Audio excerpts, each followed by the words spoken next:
pagi anak-anak semua. Pagi, Pak. Bagaimana kabarnya hari ini? Alhamdulillah. Alhamdulillah baik semua. Jadi sebelum mulai pelajaran, monggo ketua kelasnya bisa dipimpin doanya terlebih dahulu. Monggo saja.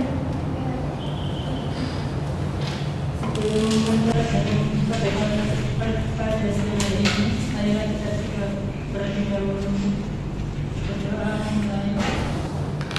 Berdoa selesai. Terima kasih.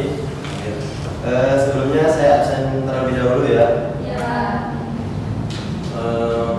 Alfi Narika, Angger Priyo Wicaksono, Faradila Cindy, Hadir. Eni Ayu Wardani, Hadir. Muhammad Afan Azizi. Hadir. Sakit ya? Sakit apa ya kalau boleh tahu? Kemudian Niko Mambudi, Novi Amalia, Ada. Nur Kofifa, Hadir. Putri Widya Siska Maharani. Sakit. Sakit juga ya? Ya. Sekarang sudah sakit berarti. Kemudian Anggika. Kemudian yang terakhir nih Ika Nurmilatin. Hadir, Pak. Nah, masih ada lagi sebenarnya. Renata Deswara Fitri. Ada, Pak. Berarti ada semua kecuali 2 orang itu. Ya. Baik, hari ini kita akan membahas terkait struktur ruang desa. Ada sebelum itu, apa aja sih yang ada di dalam struktur ruang desa itu? Kita lanjut. Nah, yang pertama nih ada pengertian desa. Untuk pengertian desa yang pertama yaitu desa merupakan kesatuan masyarakat hukum yang memiliki batas wilayah yang berwenang untuk mengatur dan mengurus urusan pemerintah, kepentingan masyarakat setempat berdasarkan prakarsa masyarakat, hak asal-usul dan hak tradisional yang diakui dan dihormati dalam sistem pemerintahan Negara Kesatuan Republik Indonesia menurut Undang-Undang Desa Nomor 6 Tahun 2014 Pasal 1 Ayat 1. Kemudian kita lanjut membahas terkait unsur desa. Di unsur desa ini ada 3. Yang pertama yaitu unsur desa yang berkaitan dengan wilayah atau daerah. Untuk unsur wilayah daerah ini pada dasarnya merupakan lahan yang produktif atau yang tidak diproduktif dengan berbagai aspek yang dimilikinya. Misalnya batas tanah, luas tanah, kondisi perairan dan bentuk lahan, keadaan tanah dan persawahan. Mungkin ada yang bisa jelaskan lebih rinci lagi terkait unsur desa yang pertama? Monggo Pak Ibu. Wilayah desa pada umumnya dipandang sebagai wilayah pedalaman yang jauh dari perkotaan, di mana memiliki keterikatan yang kuat dengan kehidupan tradisional. Bila dilihat dari karakternya, wilayah desa tergolong masih alami dan belum sepenuhnya tersentuh oleh pembangunan dan teknologi modern. Hal inilah yang menjadikan lingkungan desa identik dengan pertanian, perkebunan, dan peternakan. Ini berbeda sekali dengan lingkungan perkotaan yang identik dengan gedung-gedung bertingkat, perkantoran, dan pusat-pusat bisnis. Oke, betul. Jadi untuk wilayah unsur desa yang pertama ini, untuk wilayah desa itu sangat luas dan untuk wilayah itu masih tergolong dalam masih alami sehingga banyak lahan pertanian, perkebunan ataupun persawahan. Lanjut unsur yang kedua yaitu unsur desa yang berkaitan dengan penduduk. Untuk unsur ini antara lain jumlah penduduk, pertumbuhan penduduk, kepadatan penduduk, persebaran penduduk, tingkat kelahiran, kematian dan mata pencaharian penduduk. Mungkin ada yang bisa jelaskan lebih rinci lagi terkait unsur yang kedua? Monggo Mbak Alvina. Jumlah penduduk desa pada umumnya masih relatif.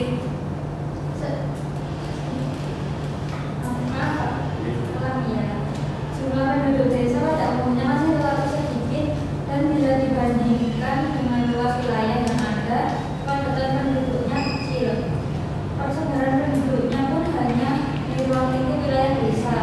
Hal inilah yang menyebabkan wilayah desa umumnya dihuni oleh penduduk yang masih memiliki hubungan kekeluargaan.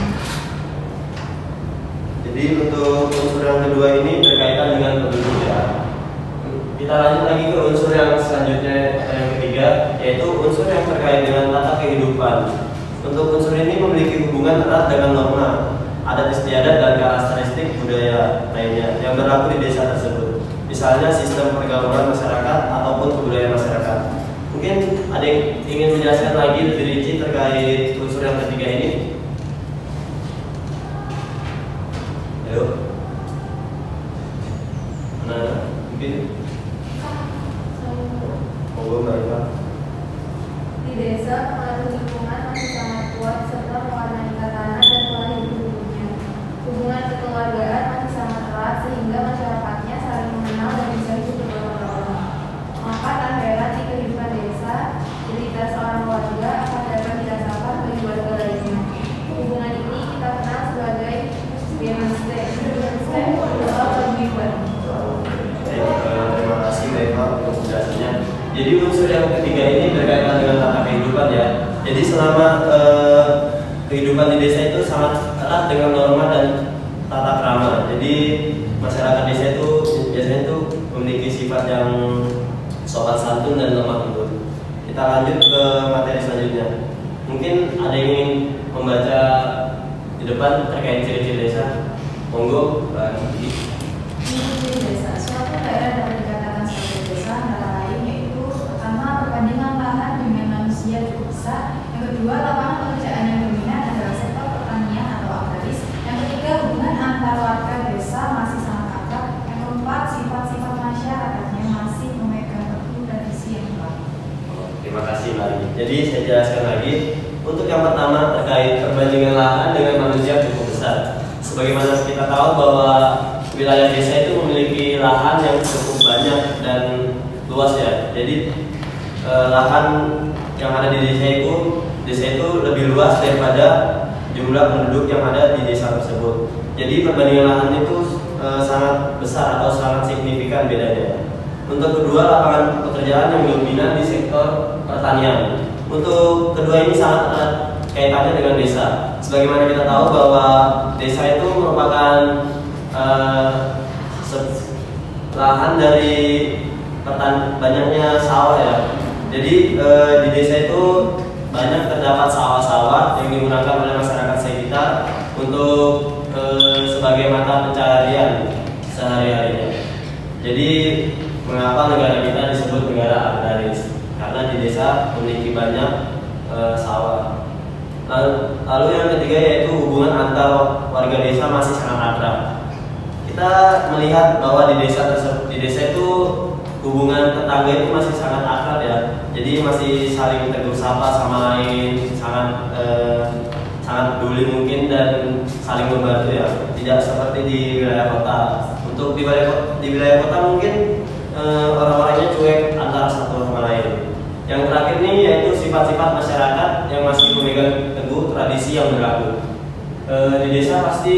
Di desa-desa kalian pasti masih ada yang memegang teguh tradisi. Misalnya pagelaran seni budaya yang masih dijalankan sampai saat ini. Selanjutnya yaitu tentang struktur dan pola peruangan desa. Next. Nah, mungkin ada yang bisa membacakan. Mbak Renata, monggo. Berdasarkan lahan desa atau letak geografis. 1. Desa pedalaman. Desa-desa yang tersebar di berbagai pelosok yang jauh dari kehidupan kota. Suasana ideal desa pedalaman pada umumnya itu lebih diwarnai dengan nuansa kedamaian. 2. Desa pegunungan. Desa terdapat di daerah pegunungan. Pemusatan tersebut didorong ke gotong royongan penduduknya. 3. Desa dataran tinggi. Desa yang berada di daerah pegunungan. 4. Desa dataran rendah. Desa yang letaknya berada di dataran rendah dan mata pencaharian dari desa dataran rendah biasanya bergantung pada sektor pertanian. 5. Desa pesisir atau pantai desa. Desa yang berada di daerah pantai yang landai. Terima kasih Mbak Renata. Jadi untuk pola peruangan atau struktur ini berdasarkan lahan desa atau letak geografisnya ya. Yang pertama kan desa pedalaman. Dari namanya aja sudah kita tahu bahwa desa tersebut ada di pedalaman yang sangat jauh dari kehidupan kota. Untuk desa ini mungkin sangat kental ya untuk tradisinya. Kemudian ada desa pegunungan. desa ini kan biasanya ada di daerah pegunungan, semisal wilayah Pacet atau Pencangan ya, kan berada di wilayah pegunungan. Untuk selanjutnya ada di dataran tinggi yang berada di daerah pegunungan juga, masih sama seperti yang nomor 2. Kemudian ada di nomor 4 desa dataran rendah. Untuk dataran rendah ini desanya bergantung pada faktor pertanian. Jadi masyarakat desanya masih bergantung hidupnya pada sektor pertanian. Untuk yang terakhir ini ada desa pesisir atau pantai desa. Untuk desa ini desanya berada di pinggir pantai ya. Semisal ada di pinggir pantai yaitu di daerah Gunung Kidul ya. Saya pernah ke sana soalnya. Saat kuliah kemarin saya melakukan kegiatan masuk ke lapangan melihat bagaimana desa yang ada di pinggir pantai. Next. Nah, ada berdasarkan pola pemukiman menurut Sukandar Wiryatmaja. Untuk pola pemukiman desa dibagi menjadi 4. Yang pertama ada pola pemukiman menyebar. Yang kedua ada pola pemukiman memanjang. Yang ketiga ada pola pemukiman berkumpul, dan yang keempatnya ada pola pemukiman melingkar. Untuk penjelasan yang pertama yaitu pola pemukiman menyebar.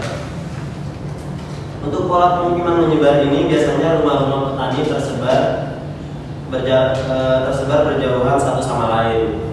Pola ini terjadi karena belum adanya jalan-jalan besar, sedangkan orang-orang harus mengerjakan tanahnya secara terus-menerus. Dengan demikian orang-orang tersebut terpaksa harus bertempat tinggal di lahan ataupun ladang yang mereka gunakan untuk mata pencariannya. Kemudian ada pola pemukiman memanjang. Untuk pola pemukiman ini terletak di sepanjang jalan raya ataupun di sepanjang jalan sungai, sedangkan tanah pertaniannya berada di belakang rumahnya masing-masing. Yang ketiga yaitu pola pemukiman berkumpul. Untuk pola pemukiman ini berbentuk rumah-rumah penduduk berkumpul dalam sebuah kampung, sedangkan lahan pertaniannya berada di luar kampung mereka. Yang keempat yaitu pola pemukiman melingkar. Untuk pola pemukiman ini biasanya itu pemukiman rumah-rumahnya itu mengikuti tepi-tepi jalan. Jadi tanah pertaniannya berada di belakang rumahnya masing-masing juga. Lanjut berdasarkan kegiatan ekonomi. Monggo, ada yang ingin membaca terkait berdasarkan kegiatan ekonomi? Saya berdasarkan kegiatan ekonomi. 1. Desa pesisir atau nelayan. 2. Desa persawahan. 3. Desa perwadangan. 4. Desa perkebunan. 5. Desa peternakan. 6. Desa perdagangan. 7. Desa pertambangan. 8. Desa industri kecil dan kerajinan. Dan yang terakhir desa industri sedang dan besar. Terima kasih Mbak Mara. Jadi tadi pola pemukiman desa berdasarkan kegiatan ekonomi, yaitu ada 9. Next kita lanjut ke fungsi desa.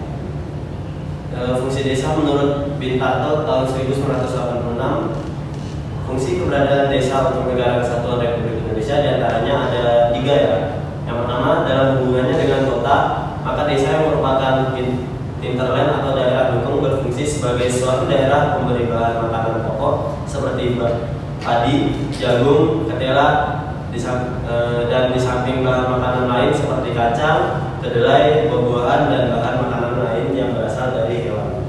Kemudian yang kedua yaitu desa dituju dari sudut potensi ekonomi berfungsi sebagai lumbung bahan mentah dan tenaga kerja.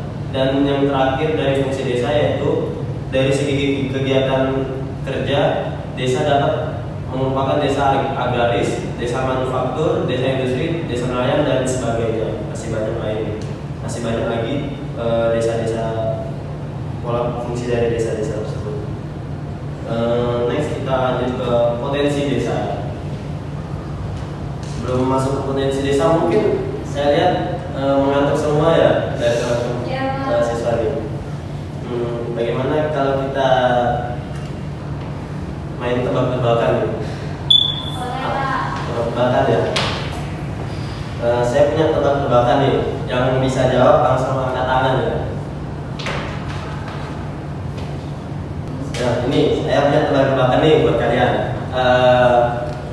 Hitam, putih, kecil. Besar. Yang putih kecil besar. Hitam, putih, kecil, besar. Hitam putih kecil apakah itu? Oh, yang kemarin hitam. Saya akronimnya, Pak. Hitam putih kecil. Penghapus. Ayo, yang bisa jawab. Nanti saya kasih nilai tes loh. Hitam putih kecil. Punya. Ya, punya bagian apa, Pak? Hitamnya banyak, putihnya sedikit. Roda. Tunggu. Kupnya cicak. Yo, betul. Tidak kira.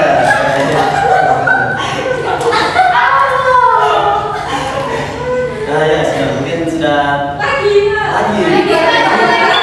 Bapak lupa ya. Mungkin di pembelajaran selanjutnya ya, Bapak punya. Pokok jangan ngantuk dulu ya. Ini bentar lagi selesai. Ya, Pak. Nah, ini ada potensi sumber daya. Potensi desa yang pertama ini ada potensi sumber daya alam. Untuk potensi sumber daya alam ini terkait lokasi desa. Yang pertama adalah lokasi desa ya. Lokasi desa dapat menjadi indikator bagi perkembangan desa tersebut.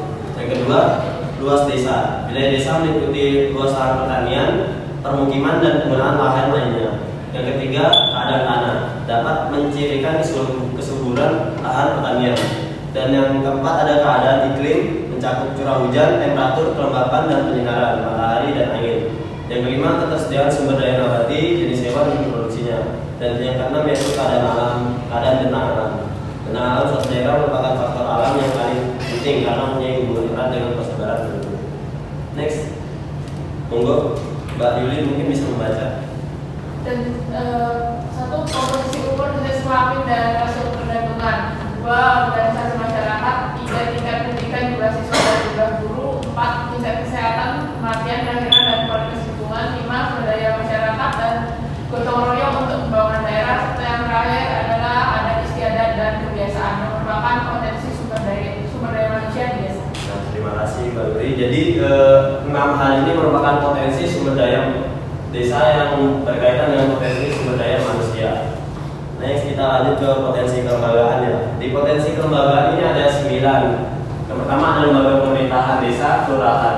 Yang kedua lembaga kemasyarakatan desa dan kelurahan, lembaga sosial kemasyarakatan, organisasi profesi, partai politik, lembaga perekonomian, lembaga pendidikan, lembaga adat, dan lembaga keamanan ketertiban.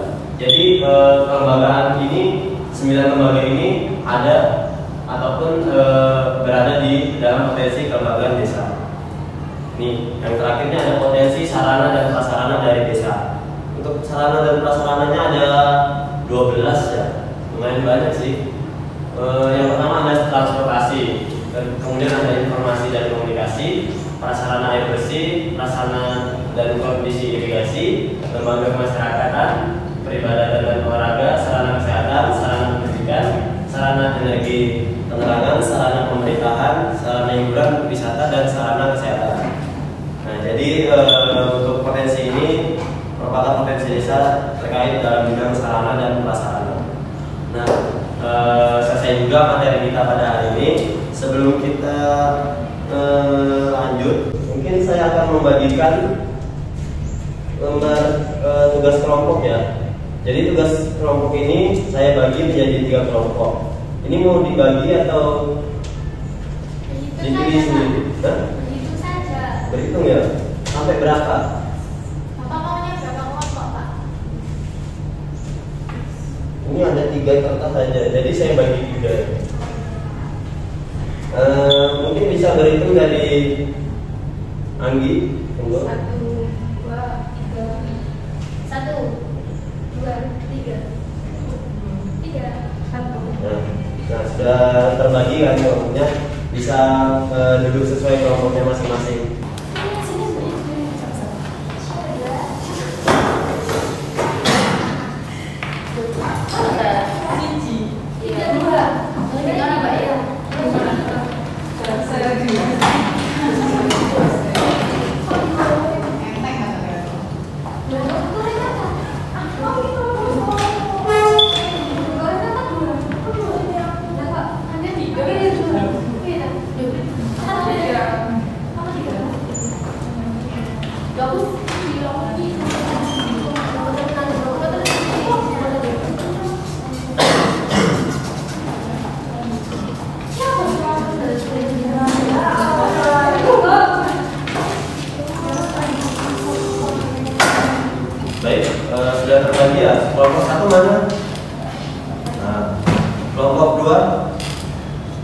Kelompok 3. Nah, jadi saya jelaskan terkait tugas kelompoknya ya.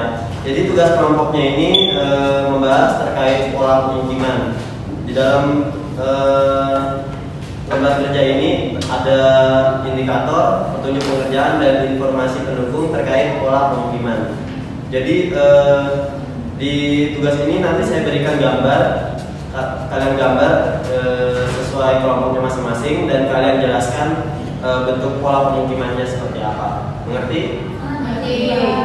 Jadi saya bagikan saja langsung ya. Kelompok 1, kelompok 2, kelompok 3.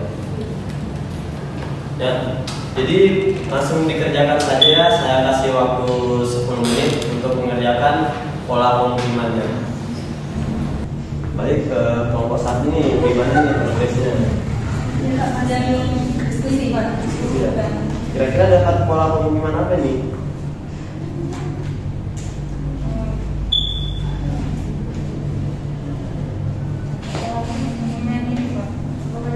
Memanjang ya. Jadi kan sudah saya jelaskan tadi terkait pola pemukiman memanjangnya, mungkin bisa dijelaskan lebih rinci lagi. Nah, kelompok 2 nih, bagian bentuk desa apa nih pola pemukimannya? Saya juga sudah jelaskan tadi ya terkait pola pemukiman desa juga ya. Jadi dijelaskan lagi ya. Iya, di gambar juga. Sudah ada gambar.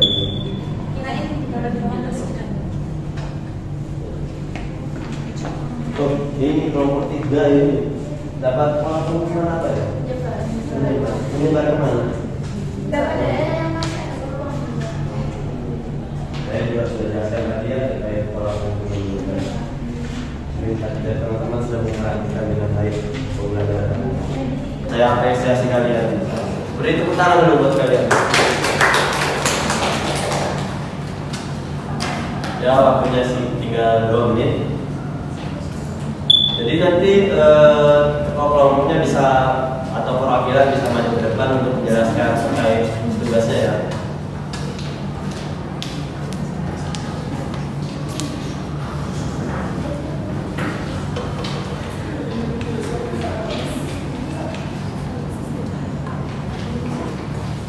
Baik, jadi waktu mengerjakan sudah selesai. Saya harap perwakilan atau ketua kelompoknya bisa ke depan yang memaparkan hasil kelompoknya.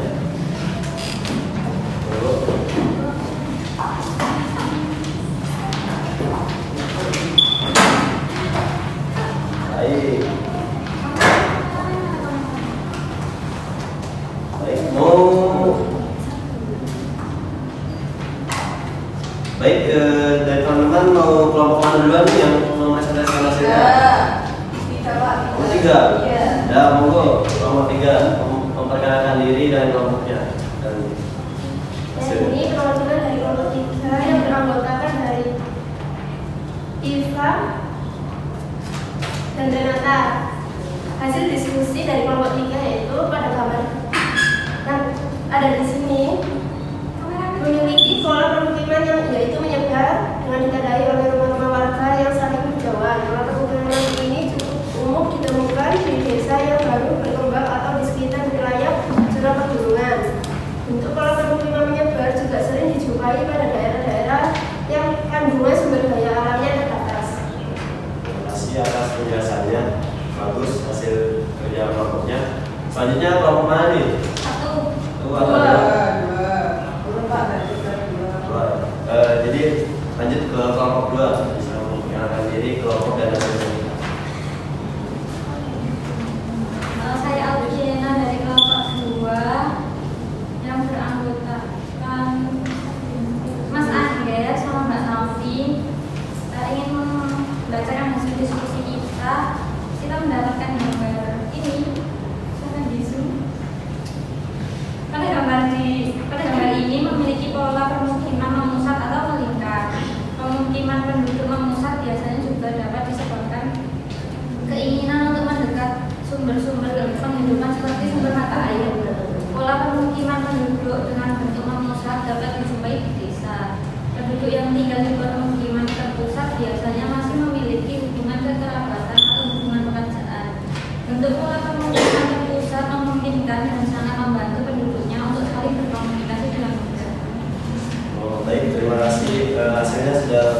juga, berarti memperhatikan saat saya menjelaskan. Iya, Pak. Selanjutnya kelompok terakhir, kelompok 1, 2. Perkenalkan, nama saya Fadasi, perwakilan dari kelompok 1 yang beranggotakan Adi, Ike, sama Yudi. Pada gambar di samping ada yang ini memiliki pola pemukiman memanjang. Pola pemukiman ini dibangun secara berderetan dan terbentuk menyamping ke kiri atau ke kanan. Bentuk pola pemukiman ini biasanya mengikuti suatu objek yang bersifat tetap seperti jalan, jalur rel, sungai, ataupun pantai. Sehingga pola pemukiman ini banyak kita jumpai di sekitar jalan ataupun jalur rel dan mengikuti sepanjang garis pantai atau sepanjang objek lainnya. Baik, terima kasih. Masalah hasilnya juga bagus ya, semuanya bagus. Saya ucapkan terima kasih ya buat perwakilan kelompoknya. Beri tepuk tangan dulu.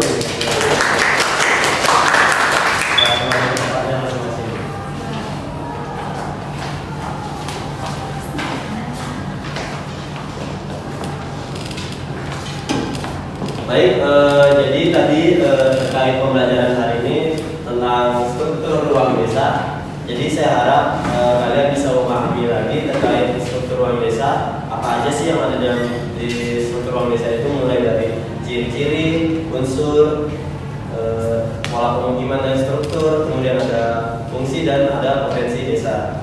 Jadi saya harap kalian bisa belajar lebih baik lagi. Terima kasih atas perhatiannya. Atau kemudian saya mungkin tidak saya berikan tugas ya ataupun PR karena kan sudah mau mendekati UAS ya. Jadi saya harap kalian fokus untuk UAS saja dan tidak memikirkan tugas-tugas yang lain. Terima kasih, Pak. Motivasi untuk hari ini, kata-kata dari saya, masuklah kuliah sesuai passionmu dan jangan membuat pikiranmu menjadi beban untuk dirimu dan orang tua. Mungkin itu saja dari saya. Terima kasih. Saya harapkan nanti kalian bisa lanjut lagi ke perguruan tinggi yang kalian inginkan ya. Sekian. Terima kasih. Wassalamualaikum warahmatullahi wabarakatuh.